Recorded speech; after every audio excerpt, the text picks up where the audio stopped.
देश की राजनीति में इन दिनों सबसे ज्यादा जो शब्द चल रहा है वो है जेंजी। देश में करीब 40 करोड़ आबादी ऐसी है जो इस कैटेगरी में आती है। हर पार्टी को ऐसा लग रहा है कि इसका वोट मिले बिना काम नहीं बनेगा। राहुल गांधी अपने तरह से जेंजी से कनेक्ट कर रहे हैं। आरएसएस के चीफ ने अपने अंदाज में उनको रीच आउट किया। नरेंद्र मोदी भी आज युवाओं के बीच पहुंचे। ये जेंजी भी कोई ऑर्डिनरी नहीं थी। मोदी देश के सबसे टैलेंटेड बच्चों के बीच पहुंचे। 12वीं पास करने के बाद लगभग हर बच्चा जिस कैंपस का सपना देखता है, आज मोदी उस कैंपस में थे। आईआईटियन से आज मोदी ने बात की, सिर्फ उनके सपनों की बात की, उनको क्या सपने देखने चाहिए इसकी भी बात की। जो लोग समझते हैं कि मोदी तो 24/7 पॉलिटिक्स की बातें करते हैं, उन्हें मोदी को और ज्यादा करीब से ऑब्जर्व करना चाहिए। उन्हें स्टूडेंट की तरह मोदी के वर्किंग स्टाइल को नोट डाउन करना चाहिए। आज मोदी ने बहुत सी ऐसी टिप्स दी जो आईआईटियंस ने अपने पास बाकायदा लिख कर रख ली हैं। राहुल गांधी, अखिलेश यादव और बाकी नेता भी अगर जेंजी से वास्तव में कनेक्ट करना चाहते हैं तो उनको आज की मोदी की क्लास जरूर अटेंड करनी चाहिए। रिवाइंड करके, पॉज करके बार बार सुननी चाहिए। जो समझ रहे हैं कि जंतर मंतर के प्रदर्शन के बाद सारे तुरुप के पत्ते उनके पास आ गए हैं, 40 करोड़ जेंजी उनके पीछे खड़े हो गए हैं, ये रिपोर्ट उनको चौंकाने के लिए तो नहीं है, लेकिन वो चौंक जरूर जाएंगे, इसकी गारंटी है। चीप से लेकर के शीप तक सब कुछ यहीं पर आप ही के हाथों से बनेगा। कहीं कोई युवा पूरे आत्मविश्वास से कह रहा है, first in my bloodline to make a chip in India. देश का कोई युवा इंजीनियर गर्व से कह रहा है, first in my bloodline to build a rocket.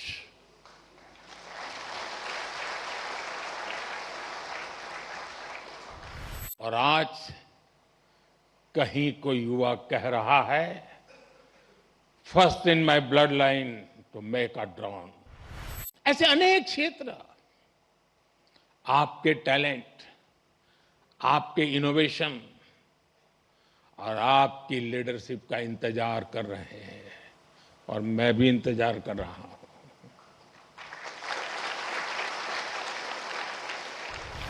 इन सब के बीच मेरी बात याद रखिएगा, जो सीखेगा वो जीतेगा।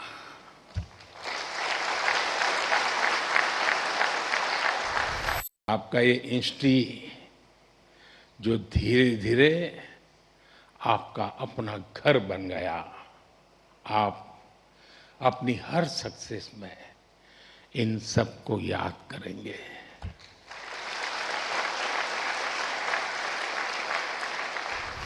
लाइफ में भी मुश्किलें आएगी, लेकिन मुश्किलों का स्वभाव होता है, वो अकेले नहीं आती है। मुश्किल जब आती है ना, तो साथ साथ मौके भी लेकर आती है। आईआईटी की परीक्षा में सिलेबस होता है, लेकिन जिंदगी की परीक्षा में सब कुछ आउट ऑफ सिलेबस होता है।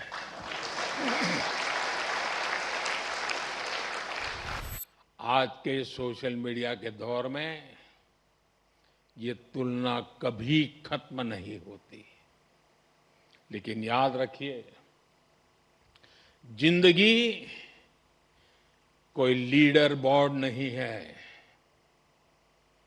आपकी असली दौड़ किसी और से नहीं, खुद अपने आप से है।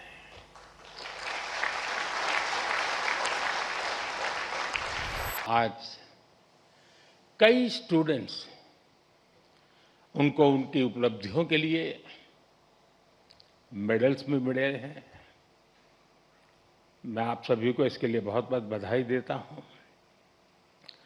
लेकिन एक आध दो बेटियां होती तो जरा ज्यादा अच्छा होता।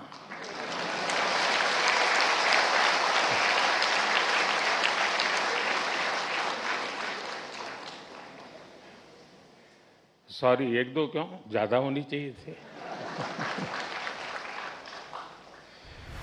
साथियों, आज आप सभी और सारे स्टूडेंट्स इस कार्यक्रम में उपस्थित हैं, लेकिन मन के किसी कोने में कुछ और चल रहा होगा। मैं तो बाबा बागेश्वर नहीं हूं, लेकिन कुछ तो चलता होगा। हर हॉस्टल के साथ आपकी मेमोरीज, कुमाऊं, आरा, कारा,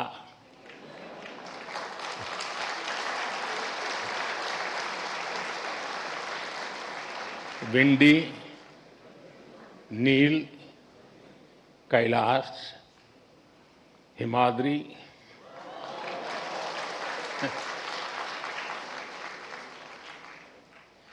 इंटर हॉस्टल कंपटीशन के किस्से,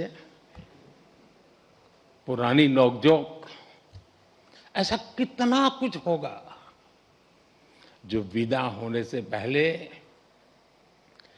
एक बार फिर आप जरूर याद करिए। अभी समय तो हो गया है। सतपुरा मैस के पराठे याद आ रहे हो?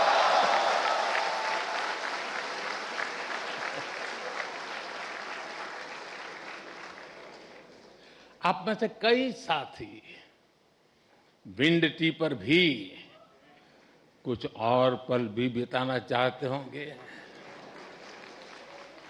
और विंड टी पर जाए तो मुझे भी याद करना।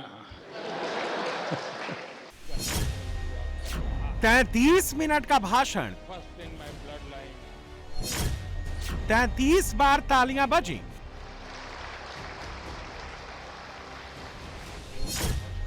हर मिनट में ताली, हर बात पर ताली। सतपुरा मैस के पराठे याद आ रहे हो?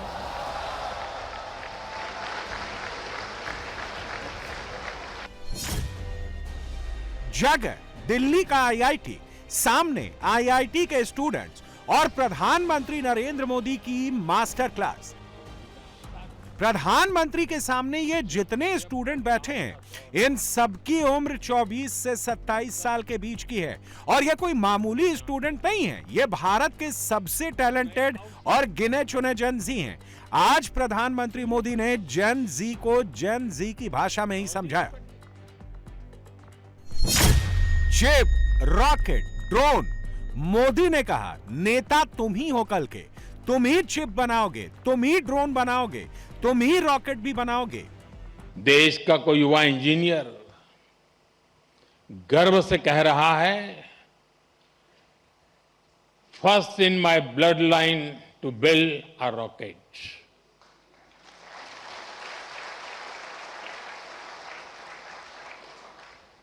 सेमीकंडक्टर सेक्टर का उदाहरण भी हमारे सामने है। जब हमने इस दिशा में कदम बढ़ाया तो कुछ लोगों ने सवाल उठाए। कहा गया भारत ये नहीं कर पाएगा, लेकिन आज पहली सेमीकंडक्टर यूनिट्स में प्रोडक्शन शुरू हो चुका है। चिप से लेकर के शिप तक सब कुछ यहीं पर आप ही के हाथों से बनेगा।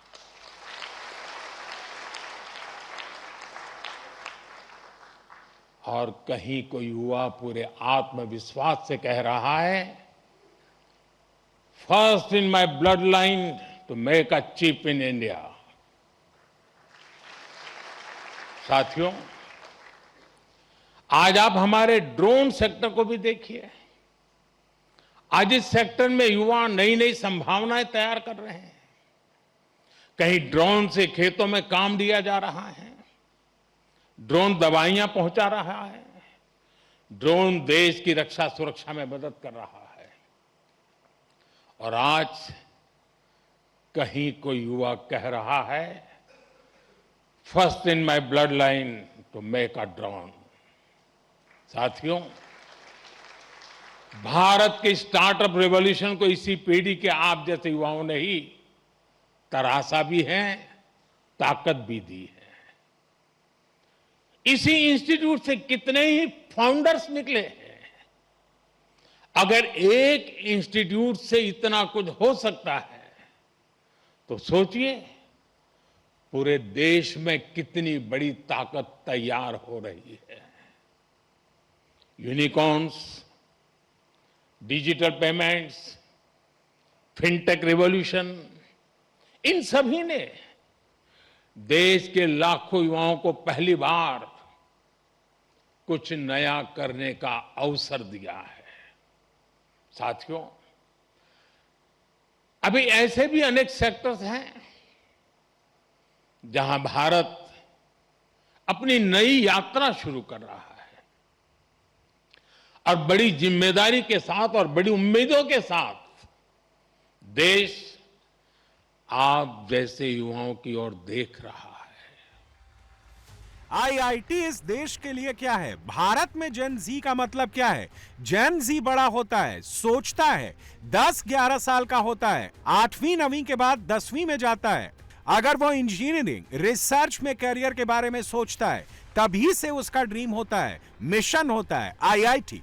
हाई स्कूल तक जाते जाते इन जेन जी के दिमाग में बस यही रहता है, इंजीनियरिंग या रिसर्च में जाना है तो आईआईटी जाना है। ये जो स्टूडेंट गोल्ड मेडल पा रहे हैं, बीटेक एमटेक की डिग्री पा रहे हैं और प्रधानमंत्री को गौर से सुन रहे हैं, ये किसी नेता के बच्चे नहीं हैं। 90% बच्चे जो आईआईटी आते हैं वो खुद की मेहनत से आए हैं, घंटों पढ़ाई करके तब जाकर आईआईटी बीट करते हैं। ये क्या है, इनकी ताकत क्या है, इन्हीं को नरेंद्र मोदी समझा रहे हैं। इन्हीं से कह रहे हैं असली लीडर तुम ही हो, अपने फील्ड के लीडर तुम ही हो और आने वाले कल के लीडर भी तुम ही हो। Artificial intelligence, data centres, critical minerals, deep sea exploration, batteries, power shortage, energy security, electric mobility, quantum computing, ऐसे अनेक क्षेत्र आपके टैलेंट, आपके इनोवेशन और आपकी लीडरशिप का इंतजार कर रहे हैं और मैं भी इंतजार कर रहा हूं।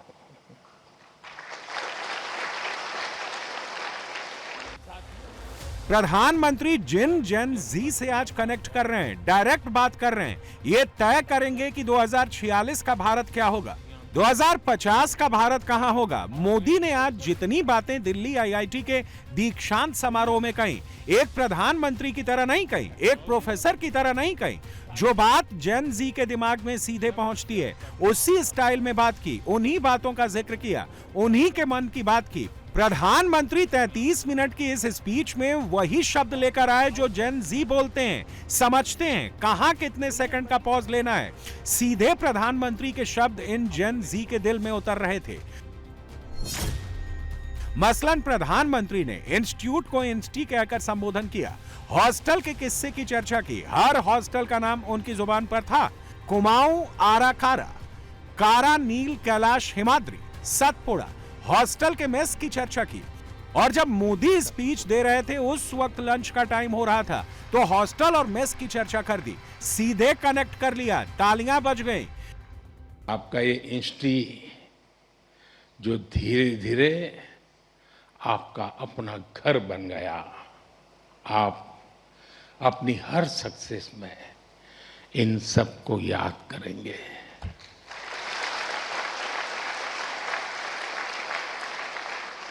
हर हॉस्टल के साथ आपकी मेमोरीज, कुमाऊं, आरा, कारा,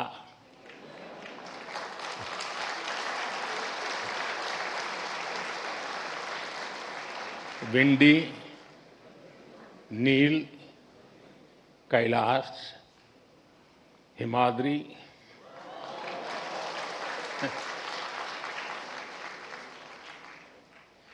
इंटर हॉस्टल कंपटीशन के किस्से, पुरानी नोकझोंक, ऐसा कितना कुछ होगा जो विदा होने से पहले एक बार फिर आप जरूर याद करिए।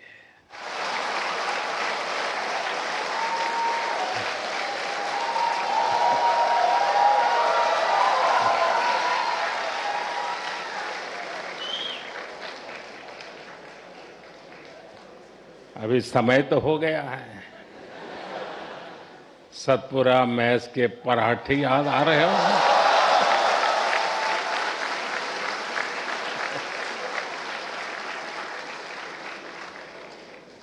आप में से कई साथी विंड टी पर भी कुछ और पल भी बिताना चाहते होंगे,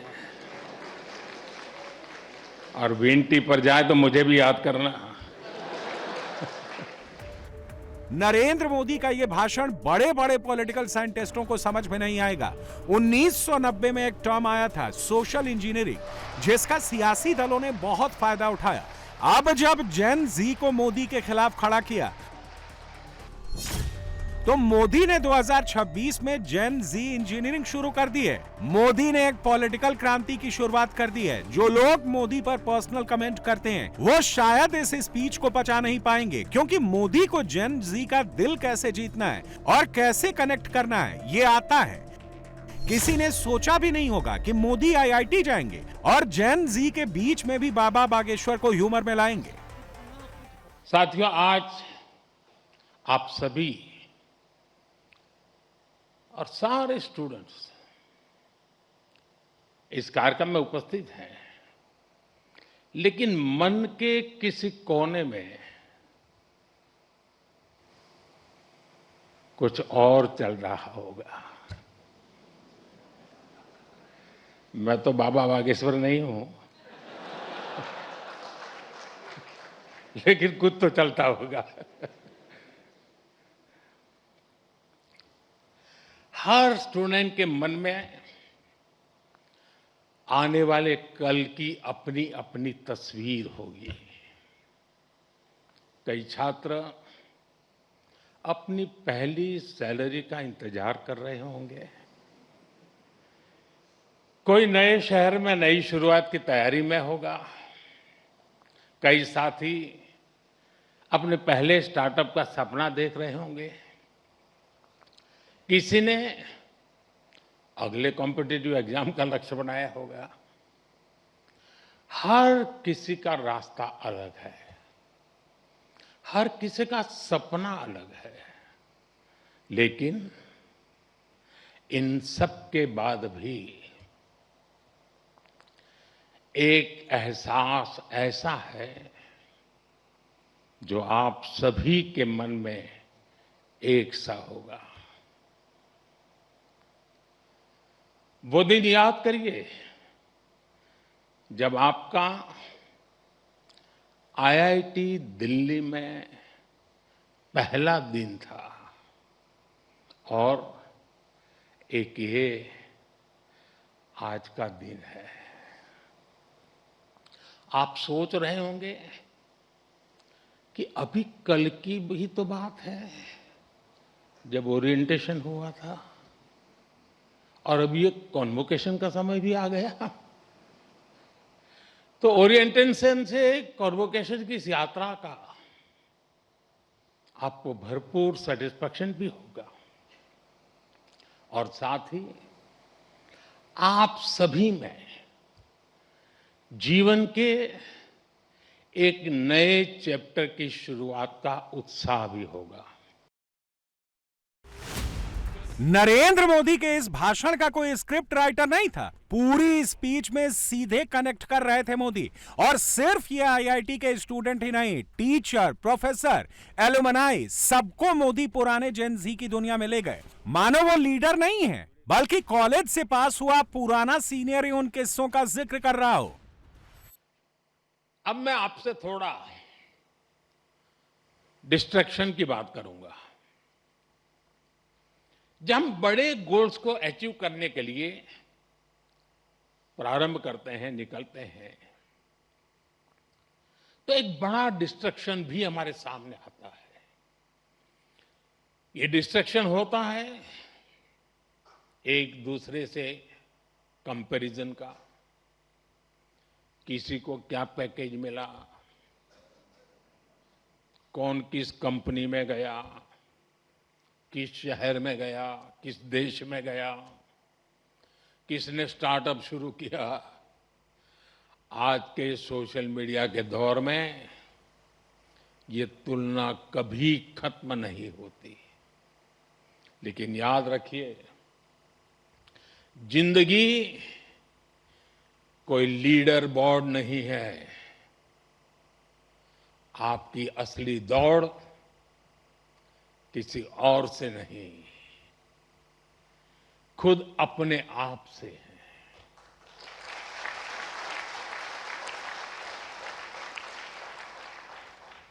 हर दिन कल से बेहतर बनने की कोशिश करते रहिएगा। साथ ही अपनी फिजिकल हेल्थ, अपनी मेंटल हेल्थ का भी ध्यान रखिए। मोदी ने आज लेक्चर नहीं दिया। आज के जमाने में जेन जी को समझते हैं, फ्रेंड की तरह उनसे बात की और जब मौका आया तो प्रधानमंत्री का फर्ज निभाया। देश के सबसे टैलेंटेड जेन जी से देश के लिए कुछ करने की अपील भी की, प्रॉब्लम्स की बात की, बताया कि मुश्किलें हैं, चुनौतियां हैं, लेकिन सॉल्यूशन भी है। और सॉल्यूशन कौन है? सॉल्यूशन आज का ये जेन जी है। मुश्किल जब आती है ना, तो साथ साथ मौके भी लेकर आती है।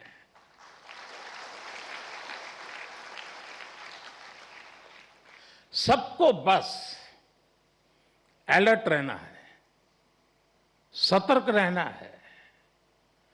इस संस्थान ने जो सिखाया है उसे बार बार याद रखना है।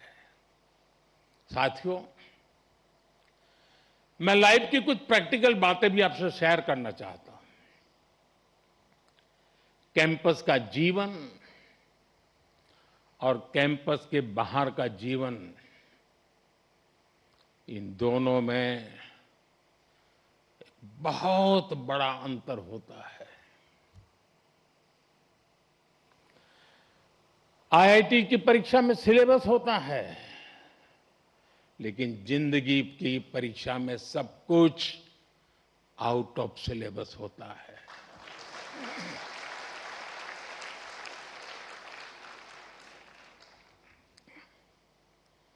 आप याद करिए, कैंपस लाइफ में सारे फंडे क्लियर होते थे।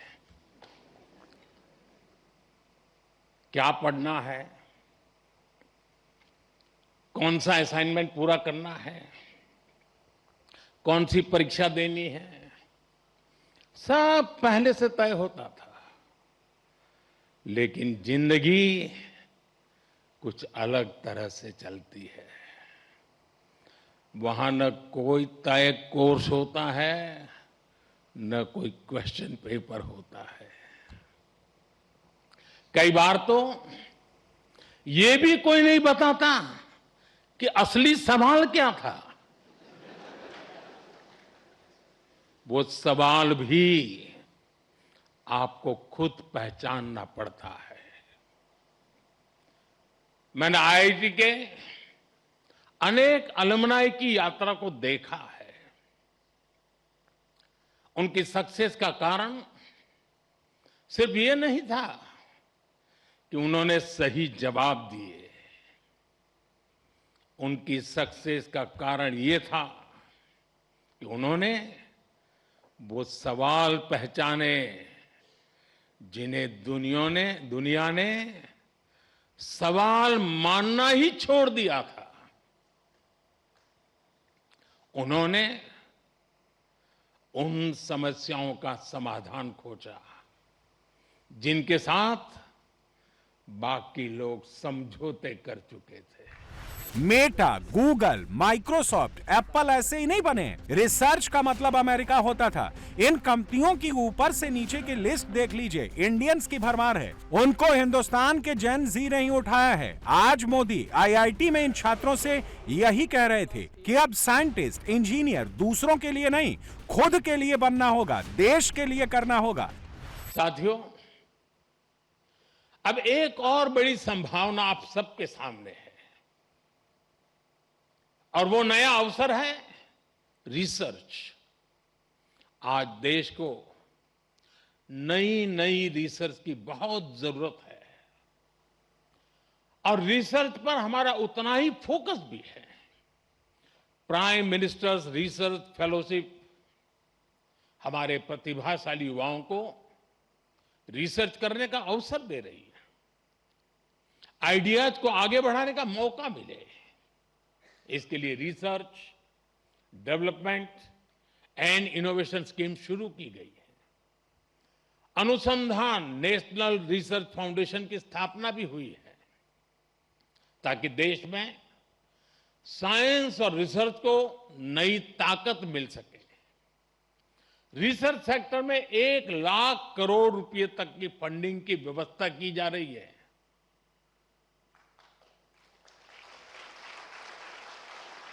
अंग्रेजी में बोलूं, 1 लाख करोड़। ये आपके लिए बता रहा हूं। इसी तरह साथियों, एकेडमिक रिसोर्सेज के एक्सेस को भी आसान बनाया गया है। वन नेशन वन सब्सक्रिप्शन के माध्यम से आज दुनिया की प्रतिष्ठित रिसर्च जर्नल्स देश के छोटे से छोटे शहर में बिना किसी अतिरिक्त लागत के पहुंच रही है। साथियों, मुझे पता है अभी इस दिशा में हमें लंबी दूरी तय करनी है, और ये काम रिसर्च को लेकर आप सबके कमिटमेंट से ही हो सकता है। इसके लिए देश को आपसे अपेक्षा भी है, और सबसे बड़ी बात, आप पर भरोसा भी है। ऐसा नहीं है कि मोदी स्पीच ही दे रहे थे। सच्चाई तो यह है कि मोदी की ये बातें आईआईटी के इन सारे बच्चों के दिमाग में उतर रही थी, क्योंकि ये मोदी दिल से कह रहे थे। खुद सुनिए, ये 24 से 25 साल का आईआईटीएन जेनजी है, लेकिन ये जंतर मंतर पर बवाल काटने वाला जेनजी नहीं है। Yeah, the Prime Minister's address was really inspiring, and yeah, like it invoked a lot of nostalgia, and yeah, it made me like more inspired to work harder, and yeah, I'm really curious what the future holds for me. So I would just say that the Gen Z is much more proactive on social media, and so like people don't realize how powerful social media can be, and like yeah, the Gen Z is utilizing it to their fullest, and yeah, like I would love to be a part of it as much as I can, and yeah, contribute to everything whatever I can to my best abilities.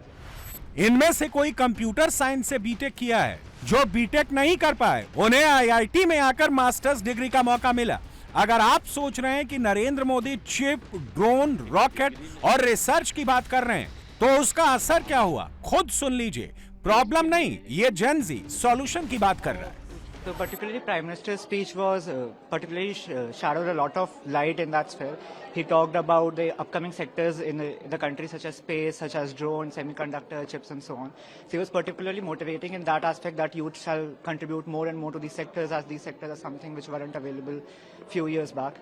Then particularly he pressed us on the idea of research, that how research is particularly important for the growth of our country.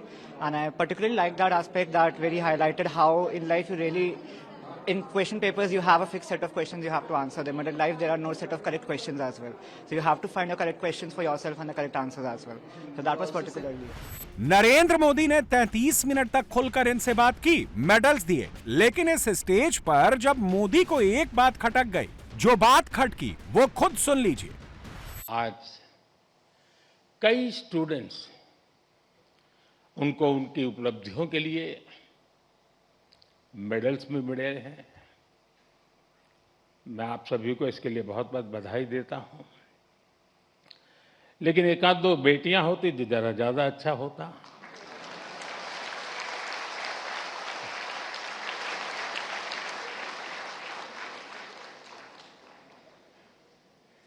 Sorry, एक दो क्यों, ज्यादा होनी चाहिए थे। मोदी ने यह बात क्यों की कि यहां महिला आरक्षण की बात नहीं कर रहे हैं? मोदी चाहते हैं कि जो 10 लड़के गोल्ड मेडल लेने आए वहां लड़कियां भी आए, इंजीनियरिंग रिसर्च बेटियां भी करें, मतलब बेटा आगे आए तो बेटियां भी आगे आए।